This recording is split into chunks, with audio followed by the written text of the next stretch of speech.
400 hours. In the North Atlantic, a Force 8 blizzard hammered the radar screen of the USCGC Monroe, a U.S. Coast Guard cutter. The target was just 2 nautical miles away. Data from a P-8 reconnaissance aircraft had already confirmed a full match. It was Bella 1, the Venezuelan tanker tied to an illegal oil-running network, missing from global tracking systems for the past 3 weeks. At first, everything looked straightforward. The target was identified. The plan was simple: intercept and take control. But the moment Monroe's searchlights cut through the storm and washed over the vessel, the entire Combat Information Center went silent. It was the same ship, yet the name Bella 1 was gone. In its place, still glistening under fresh paint, were the words Marinara. Above the mast, a Russian flag snapped in the wind. In seconds, what looked like a routine interdiction turned into a direct geopolitical standoff. Pull back, and Washington would send the message that its sanctions meant nothing. Push ahead, and the risk of a major international incident became very real.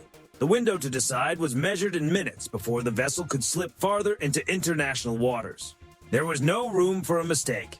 Stay with this story to the end, because the most surprising part is this. The United States did not fire a single shot, yet still dismantled the entire Russia-Venezuela oil-running operation at its core, with a move so precise it left Moscow with no answer.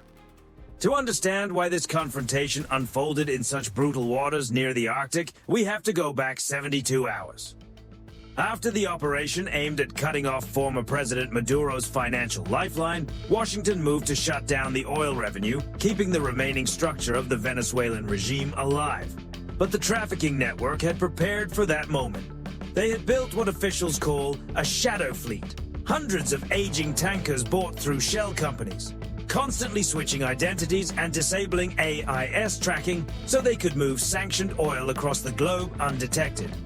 Bella 1 was one of the most experienced ships in that network. Normally, Venezuelan oil would move through the Caribbean and then into the Atlantic, but that route had fallen under intense surveillance from U.S. Southern Command, so the operators chose something far riskier, a northern route slipping into the freezing waters near Iceland and trusting the weather, distance, and surveillance gaps to shield them. They believed they had found a hidden corridor to move hundreds of millions of dollars worth of crude onto the world market. At roughly the same time, a U.S. satellite picked up a Yasin M-class Russian attack submarine, leaving a northern base and submerging. Pentagon analysts initially treated it as a standard patrol. Then the National Reconnaissance Office detected an unusual heat signature moving across the North Atlantic. That information was pushed straight into the Navy's tactical network. From Keflavik Air Base in Iceland, a P-8A Poseidon was launched directly into the storm. Using synthetic aperture radar, the aircraft saw through the blizzard and confirmed that the vessel's structural profile matched Bella 1 exactly. Once Monroe received the coordinates, the cutter surged toward the contact at flank speed. The crew believed they were closing in on a tanker with no real ability to resist. They were wrong. As Monroe approached, the ship's passive sonar suddenly lit up. The Russian submarine wasn't somewhere far off on patrol. It was right there, silent, concealed, only 5 nautical miles from the tanker, shadowing it like an unseen guardian. And that was only the beginning. When Monroe's searchlight swept across the hull, Bella 1 had become Marinara, and the Russian flag was flying high. Somewhere during the blizzard, the ship had been quietly rebranded, and Moscow had moved in protection around it. The Americans thought they were herding in a single vessel. Instead, they found themselves staring into a carefully arranged trap. Now, the tanker projected a clear message without saying a word. This ship is under Russian protection. Keep your distance. Any direct action plan collapsed instantly. The United States could not simply sink the vessel, and it could not risk a military exchange with a Russian submarine over one tanker. If they wanted to break this operation, they needed a smarter move, one built on pressure, proof, and timing. Then, from a depth of 700 feet, the Yasin M made an unexpected move. It sent out an active sonar ping, loud, deliberate, impossible to miss. By doing that, it openly revealed its location and sent a challenge. I am here. I am operating legally. Do you dare escalate? This was classic ambiguity. The submarine never officially declared it was escorting the tanker. The tanker flew a Russian flag. If Washington acted first without airtight proof, the diplomatic fallout could turn against them. But the U.S. found a weakness. While the P-8 circled overhead, its high-resolution electro-optical system captured one small detail at the stern. The name had been repainted. The flag had changed. But one thing remained: the IMO number stamped into the steel. IMO 923457. Within moments, intelligence systems cross-checked the number. It belonged to Bella 1, registered in Panama. That single marking cracked the disguise open. Marinara was a fiction. The Russian identity was cover. Orders soon came from U.S. Second Fleet, launch Operation Decoy. The Americans understood something important about the submarine's mission. Its real priority was not protecting a tanker full of oil. Its priority was countering major military threats. So they created one. 50 miles to the east, another P-8 Poseidon quietly dropped a new generation of sonobuoys into the water. These buoys began broadcasting the acoustic signature of a fast-moving carrier strike group. Deep below the surface, the Russian submarine's passive sonar picked it up. The low mechanical pulse of a carrier, the sharp water-cutting profile of Aegis destroyers, the unmistakable sound pattern of a large U.S. naval formation. Its systems responded immediately. A major threat appeared to be approaching from starboard. For the submarine commander, that changed everything. Escorting a tanker was one thing. Responding to what looked like the arrival of a U.S. main force was another. Protocol and instinct pulled him away from the tanker and toward the Phantom formation. And just like that, Marinara was exposed. Without its underwater shield, the tanker was suddenly alone in the middle of the North Atlantic. But Monroe still did not rush. The second move was even sharper. Through diplomatic channels, Captain Monroe sent a direct message to the Russian Ministry of Defense. We are approaching the vessel currently identifying as Marinara at these coordinates. It is flying a Russian flag, but the IMO number 923457 confirms the ship is Bella 1, a Panamanian-registered tanker. We request immediate clarification. Is the Russian Federation knowingly assigning its flag to a foreign vessel in order to bypass sanctions? It was a brutal diplomatic trap. If Moscow answered yes, it would effectively admit on the international stage that it was helping run a sanctions-busting oil network and shielding transnational operators. The political cost would be enormous.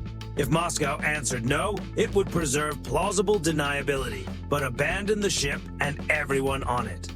3 minutes passed in complete silence. Then the answer arrived. Cold, brief, predictable.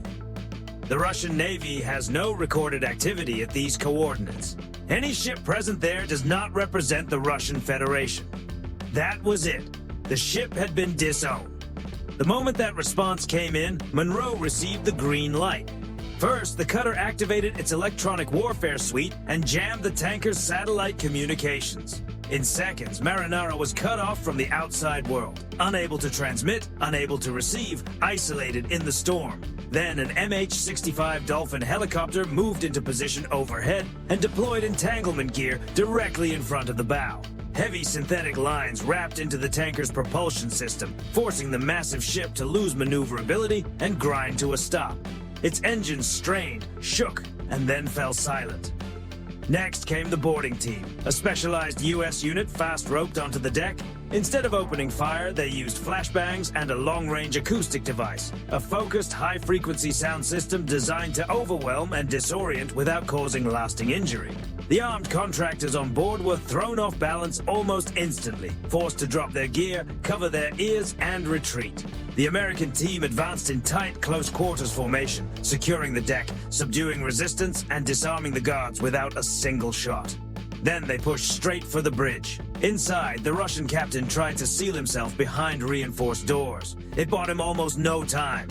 Hydraulic breaching tools tore through the steel locks in just 10 seconds. When American specialists began searching the ship, they uncovered an even bigger twist. The cargo tanks were almost empty. Marinara was not transporting oil back to Venezuela at all. It was heading toward West Africa to take on a shipment of military hardware and sensitive guided system components, part of a covert exchange tied to oil money for the old regime. If the United States had been focused only on capturing crude, the operation might have looked underwhelming. But because the vessel was taken intact, along with its onboard computers, ledgers, and communication systems before anything could be wiped, the result became something far more valuable, an intelligence jackpot. Inside that data was a map of the broader global smuggling network, hidden bank accounts, shell structures, financial channels, and the identities of compromised officials across 3 continents. The value of that information was many times greater than the oil shipment itself. At that point, the cover story collapsed completely. Faced with hard evidence and the full weight of law enforcement control, the captain of the Marinara had no realistic path left. He lowered his head and gave in. The Russian flag came down. The vessel was formally seized. In the darkness of the Atlantic, Marinara was no longer just a captured ship. It had become proof of a new American playbook at sea, one built on information, timing, deception, and psychological pressure, not only raw force. But think about how fragile that outcome really was. What if the captain of the Yasin M submarine had not taken the acoustic bait? What if he had stayed in position and launched a warning move to protect the fleet's prestige? Or, even more dramatically, what if Moscow had decided to go all in and publicly claim the ship despite the forged IMO number and the evidence stacked against it? One small deviation, one bad calculation, and today's headline would not be about a smuggling network being exposed. It could have been about a direct East-West military crisis. Energy markets would not merely swing, they could go into shock. The North Atlantic could turn from a patrol zone into a graveyard of miscalculation. That is how thin the boundary is between a law enforcement action and a full-scale international emergency. And that is exactly why many military observers describe this operation as a gray zone masterclass. Still, the story does not end here. Rival powers adapt. They study every loss, every weakness, every trap. Today, the Shadow Fleet lost a piece on the board. Tomorrow, it will try to return smarter, harder to track, and more difficult to corner. Will future Russian-linked tankers be escorted openly by surface warships instead of quietly shadowed by submarines? Will smuggling networks develop more advanced identity-masking methods capable of fooling even high-end surveillance systems? Could Moscow respond by putting pressure on Western commercial shipping in Arctic waters?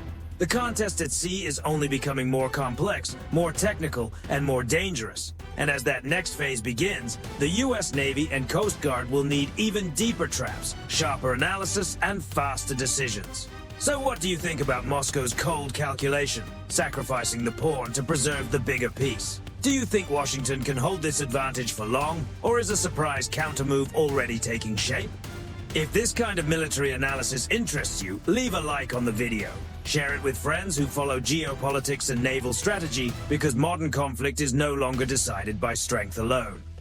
It is also a contest of patience, deception, and intelligence.